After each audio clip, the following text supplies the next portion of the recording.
Da te pitam ovako, kako ti izgleda vikend, što se tiče ovako malo izlaska Pa i Tomo, toga? zahvaljujući tebi ne izgleda mi baš. Ali inače ja od uvijek volim izlaziti. Prometna preopterećenost još nekako ajde zimi, ali u sezoni to je nešto gdje ljudi obole od gužvi jednostavno. Ili kad padne kiša, malo manje? Kad malo padne kiša, onda isto potpuna blokada.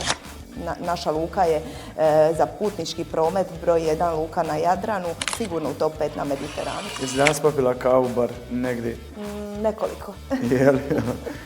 No, i koliko dnevno? Najmanje 3. Dobro, nisam ni ja bolji.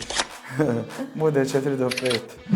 Ja isto sam ima iskustva što znači pripremati projekt. Obično ljudi tek kad vide da se događa asfaltiranje, betoniranje, misle da je tek početak, ali zapravo ja držim da je 70% nevidljivo. Ja konzumiram sav dostupan sadržaj po pitanju kulture.